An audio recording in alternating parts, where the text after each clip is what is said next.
وخت مو په خیر لیدونکو ستاسو د روغتیا په هیله نن راځو د اکسل اتلسم درس ته نو راځي چې پیل وکړو. نن ډیر مهم او اړین درس دی او ډیر ضرور چې زیاتره مانه پوښتنه هم کړې وه، خو غواړم چې په دې ویډیو کې توضیح ورکړم. کېدای شي په دې ویډیو کې مکمله توضیح ونه شي ځکه ویډیو به ډیره اوږده راشي. د دې لپاره به زه کوښښ کوم چې دا په 2-3 ویډیوګانو کې تشریح کړم. نن تر ټولو مهمه موضوع دا ده چې څنګه تاسو په اکسل کې چارت جوړ کړئ، ګراف جوړ کړئ. ما ډیره اسانه موضوع راخیستې ده. مثلا زموږ په اکاډمۍ کې د شاګردانو تعداد په مختلفو میاشتو کې څومره وو. ما یو جدول داسې ترتیب کړی دی، مخکې له مخکې ما جوړ کړی دی. بیا تاسو هم کولی شئ دې ته ورته یو جدول ترتیب کړئ. مثلا ته ما منث هغه کړی دی، یو سپور کو چې جمع به یې کړو، کومې میاشتې دي، کوم پروګرامونه دي او دا تعداد دی چې په هر پروګرام کې په هره میاشت کې موږ دومره تعداد درلوده. یو شی چې باید تاسو ته ووایم، دغه عنوان بیخي په نظر کې منیسئ. دا ما همداسې ستاسو لپاره لیکلي دي چې تاسو پوه شئ دا څه دي. اصلا زموږ کار چې دی په دغه ساحه کې دی. ښه ورته ګورئ، دلته ما 3 میاشتې راوستې دي، جنوري، فبروري او بل مارچ. 3 میاشتې دي او 4 پروګرام، ورډ، اکسل، فوټوشاپ او اس پی اس اس. دا 4 پروګرام. بیا په دې کې موږ تعداد لیکلی دی. هر کله چې تاسو غواړئ چارت جوړ کړئ نو جدول به ورته ترتیبوئ. د جدول له مخې موږ چارت جوړو. یعنې که چیرې موږ ډیټا ارقام ونه لرو، چارت اصلا معنا نه لري، چارت جوړیږي نه. دا یو موضوع. بله موضوع چې هر کله تاسو یو جدول په دغه شکل لیکئ، همیشه به که د ښي طرف نه وي یا د چپ طرف نه وي، خو که د چپ طرف نه وي، چپ طرف کې لومړی دغه خانه به تاسو خالی پرېږدئ. دلته به ځکه شی نه لیکئ چې دلته موږ کوم ارقام نشو لیکلی، نو ضرور نه دی.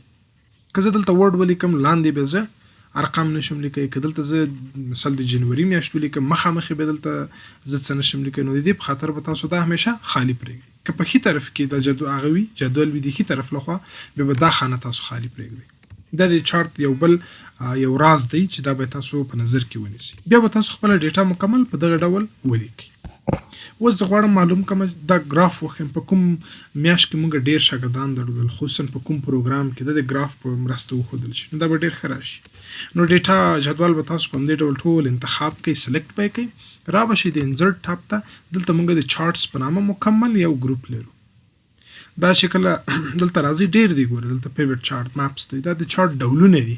ټولو ډولو باندې زه نه غواړم بحث وکړم ځکه هره برخه کې بیل بیل موږ ډولونه لرو. خو هغه کوم چې کامن دی، ډېر کارول کېږي، هلته به راشئ دلته انزرټ کالم اور بار چارټ. کوم سټایل ډیزاین یې غواړئ هغه به وټاکئ، صحیح دی، او کلیک به پرې وکړئ. اوس که تاسو فکر شي ډېر ښه منظم موږ ته له دغه جدول نه یو چارټ جوړ شو. ښه ورته وګورئ، ډېر ښه په ښکلي ډیزاین سره. دلته که تاسو وګورئ پورته جدول دی، لاندې چارټ دی. دې چارټ کې کوم موضوعات دي؟ بعضې دا په چارټ هغه باندې نه پوهېږي چې مثلا دغه رنګ څه معنا یا د کته او پورته څه معنا. ګرچې اکثریت پوهېږي په دې باندې، خو هغه څوک چې نه پوهېږي، دلته ګورئ موږ 3 رنګه لرو. په 3 کې تقریبا دغه آبي رنګ دی، نارنجي رنګ دی او دا شین زرغون رنګ دی. لاندې هم 3 رنګ. د 3 رنګه څه معنا؟ د 3 رنګه 3 میاشتې دي. په دې کې آبي رنګ جنوري ده، نارنجي رنګ فبروري ده او زرغون رنګ هم چې دی مارچ دی. بیا که تاسو وګورئ 3 کالمه دلته دي، 3 کالمه دلته دي، 3 دلته، 3 دلته، یعنې ټول 4 دانې. 4 ځکه دي چې موږ څو پروګرامه درلودل؟ 4.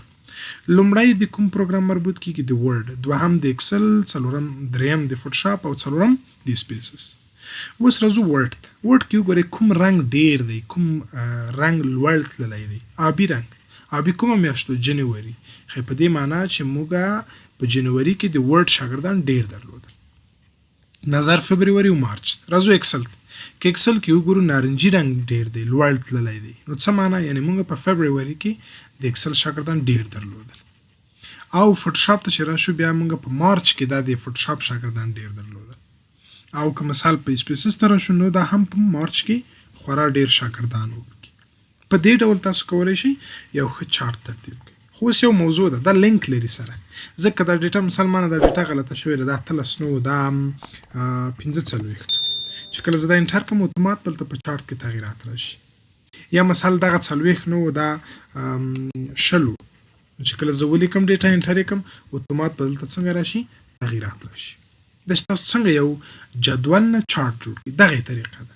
د چې به چارت تغیروي په چارت باندې کلیک وکړئ موږ د چارت ډیزاین په نامه یو ټب لرو بیا کولی شئ تاسو د حالتونه ور چینج کړئ دلته راشئ هر حالت لري ځان سټایلونه لري نمونې لري نو دا به تاسو وټاکئ هر ډول چې تاسو راحته وي دا بیا ګورئ دومره ښه والی لري چې د هر همدغه رنګ پر سر باندې هغه د شاګردانو تعداد هم لیکل شوی دی ډېر واضح حتی که کنټرول پی ورته ووایي دا په چاپ کې هم راځي په دې ډول تاسو کولی شئ د خپل جدول څخه چارت جوړ کړئ دا چې چارت نور تنظیمات څنګه مخته یوسو د چارت شکلونه تغییر کو مثال د یو پروګرامو کې یو پروګرام کموم چارت نه باید کم شي یو پروګرام ور اضافه کوم یو میاشت ور اضافه کوم دا زه به په بل درس کې تاسو ته وایم ځکه چې د درس هغه حجم ډیریږي څو دقیقو کې ته نه خلاصیږي نو دا به زه په څو درسو کې تاسو ته وویشم تاسو هم په دې ډول جدولونه جوړ کړئ چارتونه ترتیب کړئ نو کوم پوښتنې که درته پیدا کېږي ان شاء الله په نورو ویډیوګانو کې هغه حل کېږي